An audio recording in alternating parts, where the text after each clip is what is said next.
मंडळी, हा जल्लोष आहे सामान्य शेतकऱ्याचा मुलगा PSI झाल्याचा। जालना जिल्ह्यातील मच्छिंद्रनाथ चिंचोली येथील प्रसाद विध्वंस हा PSI झालाय। यामुळे गावकऱ्यांनी त्याची गावातून जंगी मिरवणूक काढली। नुकत्याच लागलेल्या गुणवत्ता यादीमध्ये प्रसाद याचं नाव आल्याने तो PSI होणार हे नक्की झालंय। तब्बल 3 वेळा प्री आणि मेन परीक्षा दिल्यानंतर त्याला हे यश मिळालं आहे। एक वेळा इंटरव्ह्यू पर्यंत गेल्यानंतर देखील त्याला यशाने हुलकावणी दिली होती। त्याच्या घरी केवळ 5 ते 6 एकर कोरडवाहू जमीन आहे। आई वडिलांनी पोटाला चिमटा देऊन त्याला पैसे पाठवलेत। वयाच्या केवळ 29व्या वर्षी PSI झाल्याने त्याने समाधान व्यक्त केलंय। नमस्कार, मी प्रसाद लालाभाऊ विध्वंस, राहणार मच्छिंद्रनाथ चिंचोली, तालुका घनसावंगी, जिल्हा जालना। नुकतेच झालेल्या PSI 2022 मध्ये माझी पोलीस उपनिरीक्षकपदी निवड झालेली आहे।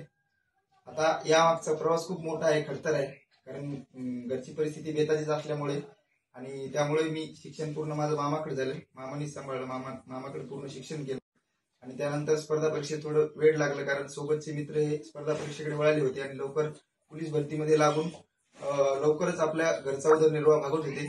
आपल्याला मलाही असं वाटलं की आपणही गरीब आहोत, आपण लवकरात लवकर पोलीस भरतीमध्ये लागून आपल्या घरची जिम्मेदारी उचलावं, या हिशोबाने मी लगेच पोलीस भरतीच्या नादी लागलो होतो। आणि पोलीस भरती माझं अगोदरपासून वेळ होतं की आपल्याला फक्त वर्दी पाहिजे, ती पोलीस भरतीची असो, आर्मीची असो किंवा PSI असो, यात काही हे नव्हतं। अगोदर आर्मी भरती पण केलेली आहे, परंतु त्याच्यात काही झालं नाही। पोलीस भरती केली, 1-2 मार्कांना बऱ्याच वेळेस गेलो। पोलीस उपनिरीक्षकचं मग नंतर क्लास वगैरे लावला। क्लास लावल्यानंतर मग थोडंसं एक नॉलेज आलं की आपण हेच करायला पाहिजे, आपल्याला हेच जमू शकते। त्यानंतर मग प्री मेन्स असं भरपूर वेळेस झालं। 3 वेळेस मी प्री मेन्स हुकलो। गेल्या मागच्या 2020च्या ऍडमध्ये पण मी इंटरव्ह्यूला होतो। इंटरव्ह्यू मध्ये 4 मार्क कमी पडल्यामुळे माझं पूर्ण सिलेक्शन हुकलं 2022च्या PSI मध्ये। त्यानंतर आताच्या या 2022च्या PSI मध्ये मी पोलीस उपनिरीक्षक म्हणून माझी निवड झालेली आहे। तर यामागे आई वडिलांचे खूप कष्ट होते। आई वडिलांनी जिद्दीनं, एक तर शेती मोजकीच होती, शेती मोजकी असल्यामुळे शेतकऱ्याच्या मुलाला काही प्रत्येक महिन्याला पैसे देणं म्हणजे खूप अवघड आहे, कारण घरी कोणी असं नोकरीला वगैरे नव्हतं। नोकरीला असतं तर पैसे वेळेवर आले असते, पैसे वेळेवर आले नाही।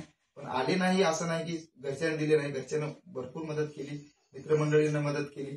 त्याच्यामुळे हे माझं स्वप्न जे होतं की आपल्याला जे व्हायचे तेच व्हायचे। मग मला दरवेळेस प्रत्येक जण काय सांगायचे, नाही दुसरं काहीतरी कर, लवकर लाग, दुसरं काहीतरी कर।